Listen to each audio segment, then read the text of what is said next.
Je la connais depuis quelques années, je suis admirative de sa force de travail, de son engagement, de son sérieux. Elle est là. Johanna Morvan va nous rejoindre, fondatrice de Gossip Girl.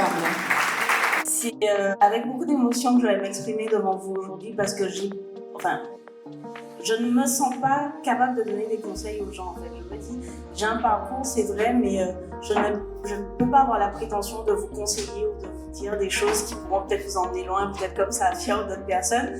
Mais en tout cas, je peux partager avec vous mon parcours et si ça peut vous inspirer, alors pourquoi pas.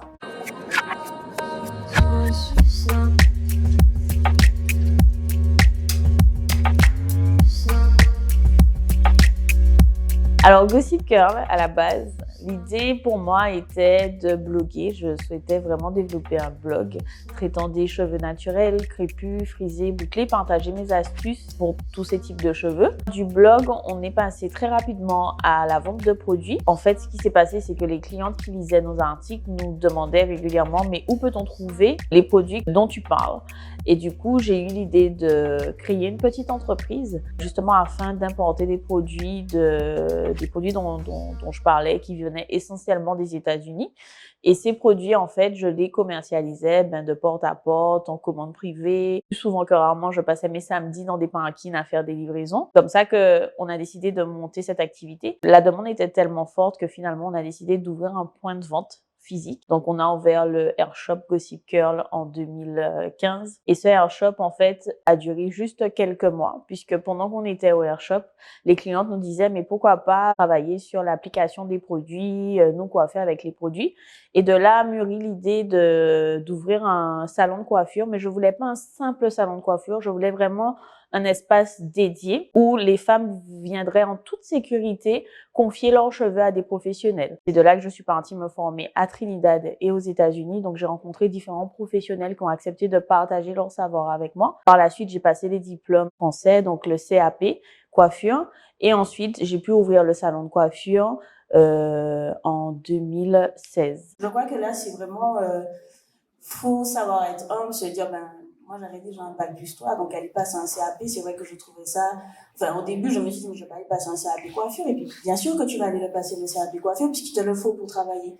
Donc il faut savoir, je pense, être humble à ce niveau-là et décider qu'on fait ce qu'il faut au moment où il faut. Et puis, il y avait aussi la prise de risque financière. Alors, c'est le plus gros souci en Guadeloupe, et c'est marrant parce que l'autre jour j'ai rencontré mon gestionnaire de compte qui a lu l'article de l'incubateur et qui m'a dit, Johanna, je suis désolée de ne pas avoir cru en ton projet. Parce que lui, il m'a dit non. Il m'a dit, mais t'es folle, mais ça va jamais marcher. Un salon de coiffure, il y en a 10 000 en Guadeloupe. Qu'est-ce que tu vas aller faire là? L'artisanat, ça, c'est pas bon, ça.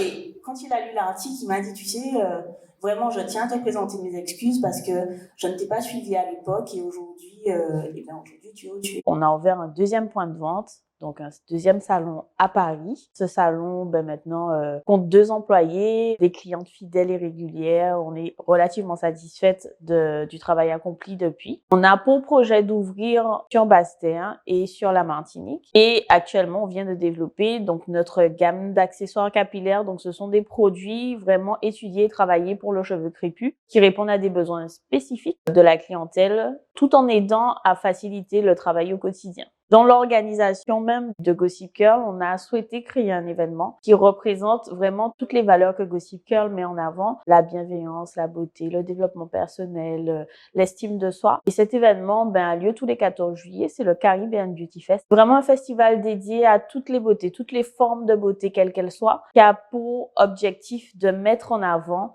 la femme caribéenne. Les retours étaient assez particuliers parce que c'est vrai que j'ai surpris tout le monde. On était un peu inquiet pour moi en se disant mais est-ce qu'elle va y arriver? C'est quand même une entreprise. J'ai toujours été salariée avant, donc comment ça allait se passer? Mais en même temps, mes proches, me connaissant un peu, savent que justement, j'ai toujours eu cette particularité de surprendre. Je suis souvent où on ne m'attend pas. Beaucoup de réticences, beaucoup de conseils me disant mais t'es sûre, fais attention. Mais ça, c'est vraiment de mon entourage proche et c'est marrant puisqu'aujourd'hui, on en rigole.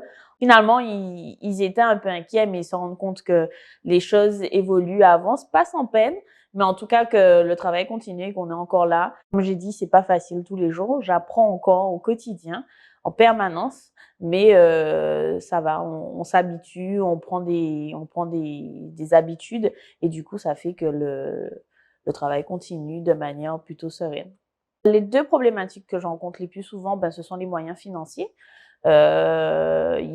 Effectivement, il y a pas mal d'aides en Guadeloupe, mais c'est difficile d'y accéder. C'est beaucoup de paperasse. Faut pas se décourager devant toutes les formalités administratives. Donc ça, c'est le premier point sur lequel j'ai eu relativement des difficultés, l'aspect financier. Et le deuxième, ça va être sur les ressources humaines, embaucher et recruter des personnes de confiance, avec qui on peut évoluer, avec qui on peut développer, avec qui on peut créer, et surtout, déléguer en toute quiétude. Donc, vous avez tous connu, bien évidemment, des difficultés, des périples, des critiques, des découragements, mais chacun d'entre vous a continué leur aventure. Donc, qu'est-ce que vous êtes dit dans vos têtes pour que vous puissiez garder votre challenge malgré tout, en fait? Pouvoir persévérer jusqu'au bout, malgré les difficultés, malgré le fait que vous ne pouvez pas tout de suite vivre de cette activité. Qu'est-ce qui vous a donné ce punch d'aller jusqu'au bout, inconsciemment? J'ai cette personne qui compte sur moi, donc au contraire, ça me donne ça aussi, beaucoup d'énergie pour continuer. Après, tout ce qui est critique et tout le reste, moi je laisse couler et je me dis que de toutes les manières, qu'on ne fasse pas, il y aura toujours des critiques. Donc je laisse couler et puis l'important c'est de rester fidèle à soi-même, derrière ses valeurs et droite en fait. Voilà. L'échec, quand on le vit tout de suite comme ça, c'est vrai que c'est difficile, mais il faut justement réussir à prendre du recul et à comprendre que c'est nécessaire parfois pour apprendre de ses erreurs. Moi, j'ai eu beaucoup d'échecs, même dans mon parcours de Gossip Girl, mais qui au final, aujourd'hui, je suis reconnaissante pour tous ces moments difficiles puisque j'ai appris et j'ai grandi de ces échecs. Entre l'échec et la réussite, il y a vraiment juste un pas en fait. Et la vraie force du chef d'entreprise, c'est de savoir gérer son échec, de rebondir et de ne jamais cesser d'essayer en fait. Ma plus grande fierté, je dirais, c'est quand je regarde mon équipe, les femmes qui sont autour de moi. Je me dis que je contribue quelque part à leur épanouissement, je contribue à leur vie de famille. Et pour moi, oui, effectivement, ça c'est ma plus grande fierté. Embaucher du monde, donner du travail, créer des emplois, pour moi, c'est vraiment ça ma plus grande fierté aujourd'hui. Alors clairement, c'est sûr que ça change un peu une personne puisqu'on a des responsabilités qui sont autres, on a des problématiques aussi qui sont autres. Donc je pense qu'effectivement oui, ça change, mais on change pas vraiment en soi. On reste quand même soi-même. Moi, je dirais pas que j'ai changé, je dis juste que j'ai grandi, j'ai mûri, j'ai beaucoup appris et j'ai une nouvelle manière d'aborder les difficultés.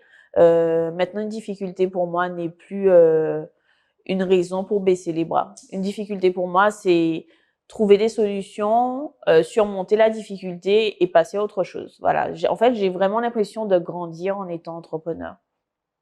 Alors, pour moi, le génie guadeloupéen, je dirais, c'est la Guadeloupe entière, en fait. Chaque individu, pour moi, contribue au génie guadeloupéen.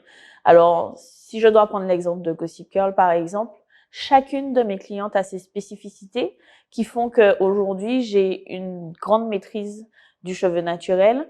Mais sans ces clientes, je n'aurais pas pu me rendre compte de toutes les spécificités que le cheveu pouvait avoir.